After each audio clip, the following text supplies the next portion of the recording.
This is about those in Washington stop spending us into oblivion. They're continually piling on more unsustainable debt because the best way to fundamentally transform America is to collapse it first. I'm a recovering alcoholic, and let me tell you something. The first step to recovery is admitting that we have a problem. Hello, my name is America, and we have a problem.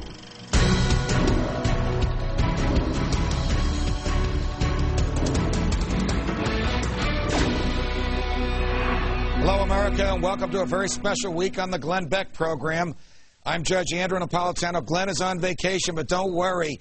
You'll still be seeing a lot of him this week as we bring you an up-to-date on what he's been covering all year. A crash course in Beck studies. Now, many of you watch this program religiously, and some of you may catch it every once in a while. Others have just tuned in for the first time tonight. We've got something for everyone this week, including special guests, special commentary, my thoughts, and a whole lot more. So let's kick it off with tonight's portion of the back-to-school crash course. It's Labor Day, so it's fitting to start with our economy and the colossal threats to it. Glenn takes it away, and make sure to keep an eye out for someone else popping up this hour. Let me introduce you to the people who you would say are fundamentally responsible for the unsustainability and possible collapse of our economic system. There are really two people I've been telling you for a while. There they are. Cloward and Piven. Richard Cloward, Francis Fox Piven. They are authors of the Cloward-Piven strategy. Something else to remember is that this isn't some conspiracy theory that we're tossing out here. They wrote about collapsing the economy and how they plan to do it in an article they co-authored in the 1960s, Mobilizing the Poor, How It Could Be Done. 6 months later, published in The Nation under the title, The Weight of the Poor, a Strategy to End Poverty. Well, what is this strategy and who's involved? Well, do you remember on this program over the summer, the tree? Watch this. The roots of the tree of radicalism and revolution. It's Saul Alinsky. It's Woodrow Wilson. That's how it's all made legitimate. It's progressive. Here are the roots. Here's SDS. This is for that democratic society. Cloward and Piven come in and say, wait a minute, hang on just a second. What we should do is collapse the system on its own weight. Cloward and Piven, they're using the same tactics. Fear and intimidation of SDS. Cloward Piven overwhelmed the system. And look who the president has. Wade Rathke, right up the tree. Dale, right up the tree. Bill Ayers, right up the tree. Jeff Jones, right up the tree. Okay. Cloward and Piven had a split. They were radical Columbia professors in the 1960s who believed in change and social justice. They were inspired by the riots in Los Angeles in 1965, and they wrote and published their article which outlined the best way to bring the type of Saul Alinsky social change to America. In their estimation, back in the 60s, overwhelmed the system. But SDS, they had radicals, and they said, no, we want to bomb things. They said, no, do it the smart way. Overwhelm the system and bring about the fall of capitalism by overloading the government bureaucracy with impossible demands and bring on economic collapse. Cloward and Piven instructed their activists that if a crisis didn't exist, think of this, promote or manufacture one by exaggerating some unthreatening predicament. Does health care come to mind, where we've got doctors pulling out tonsils and cutting off patients' feet? Really? How about global warming? Well, their methods have worked for years. From 1965 through 1974, due to the strategy and effort of Cloward and Piven and their followers, the total recipients on welfare rocketed from 4.3 million people to 10.8 million. In 1975, there were nearly 1 million welfare recipients in New York City alone. Americans became horrified with the welfare state situation. As a result, Cloward and Piven and their devotees figured it out. They needed to be in the system. Well, we've shown you how they've done that. Here we go. Apollo Alliance, which he is the head of here in New York. So here it is, the stimulus bill. I'm outlining earlier this summer, the stimulus bill was written in large part by the Apollo Alliance. Who's on the board of the Apollo Alliance? Well, one of the alums is Van Jones. In New York, the Apollo Alliance is headed by this guy. Jeff Jones. Yeah, that's his mugshot there and his fingerprints. He is a partner for Bill Ayers. Why does he have a mugshot? Because their group, the Weather Underground, was bombing the United States. Got it? By the way, Bill Ayers, that's the guy who's in his living room, Barack Obama launched his political career in Chicago. Now, we've also shown you that George Soros is a source of funding for many of these radical groups, and that Soros and Jeff Jones went to one of the poorest sections in New York just recently and gave away hundreds of thousands of dollars worth of your tax dollars, stimulus money, gave it out. We've shown you the Acorn connections. These community organizers are receiving untold billions in your money despite massive voter registration fraud and corruption. Still, Congress will not turn off the spigot for more than about 60 days. Doesn't sound like somebody's trying to overload the system yet. I'm Ben Stein. I understand the theory that Glenn often talks about a group of far leftists trying to overburden the economy so that it collapses.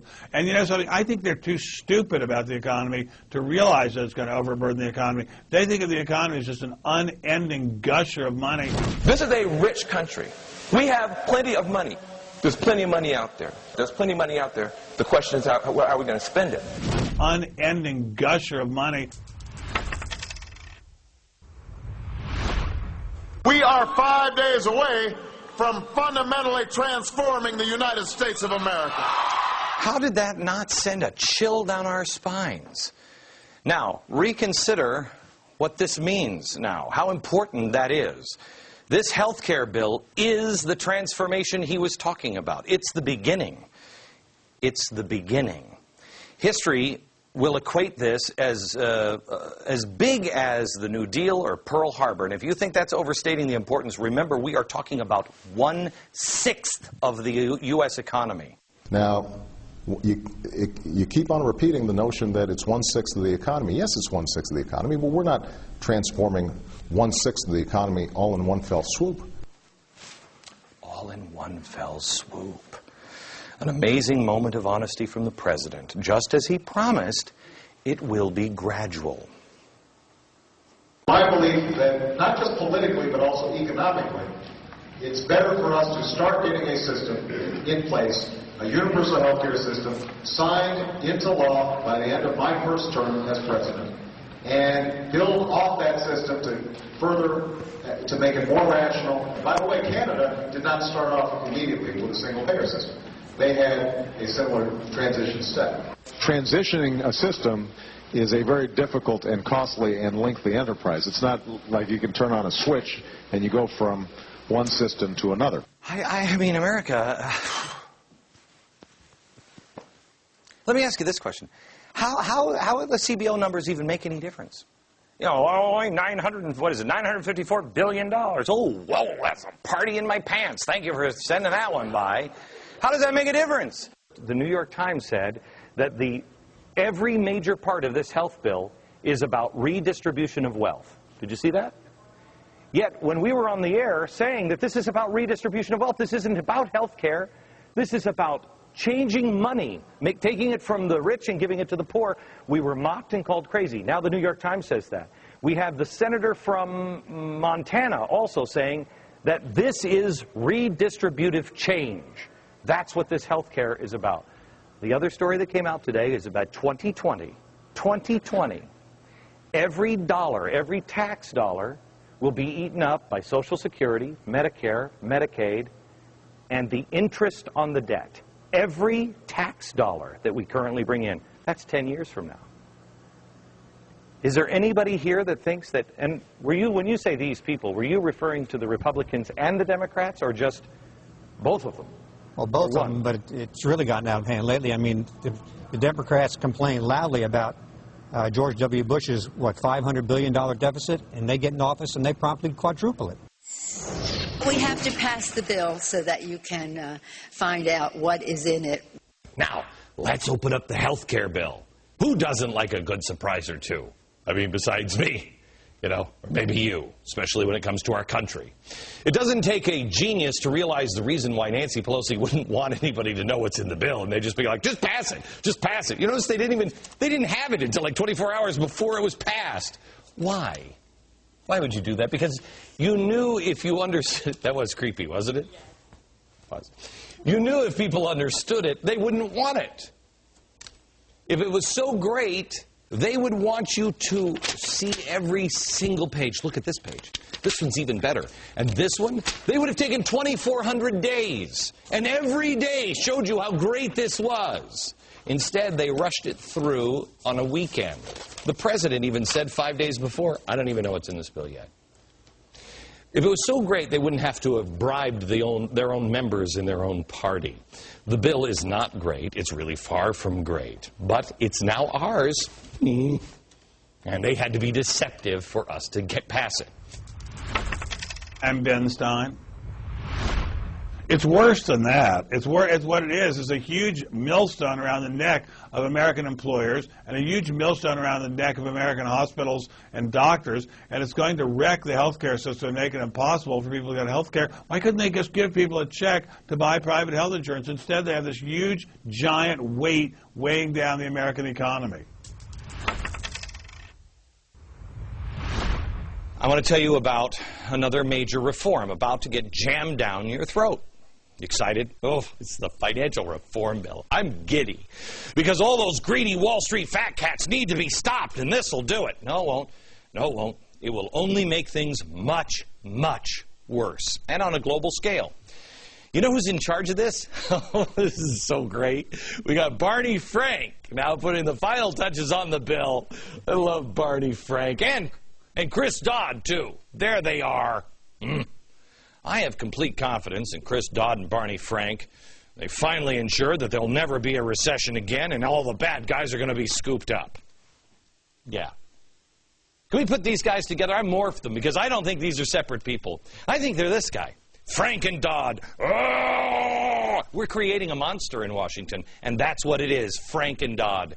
And the monster is out again. Grab your torch. Bring out the monster! How much debate has there been on this financial bill? How much talk on cable news? How much talk on talk radio? You see people going to town halls to talk about the financial bill? No, because it's all about the evil bankers. This is a 1,500-page bill. Do you really think that these clowns in Washington, I'm sorry, I'm not going to call them clowns anymore, these monsters that are doing this to us, do you really believe that this bill is a benevolent, powerless, meaningless stack of paper that's only going to protect you? Now, here's what's coming in the financial bill. First and foremost, does nothing to address the problem of Fannie and Freddie. No regulation on Fannie and Freddie. Fannie and Freddie helped create the housing mess. Then they needed a $125 billion bailout, which they haven't even scratched the surface on paying back yet. There's nobody looking into Fannie and Freddie. This is a financial bill. It also creates a special protected class that is too big to fail. Gee, it's in Section 113. A Financial Stability Oversight Council will be established, which will choose the firms deemed too big to fail. Can you think of any other firms that maybe were a little reckless because they didn't care if they failed? Because they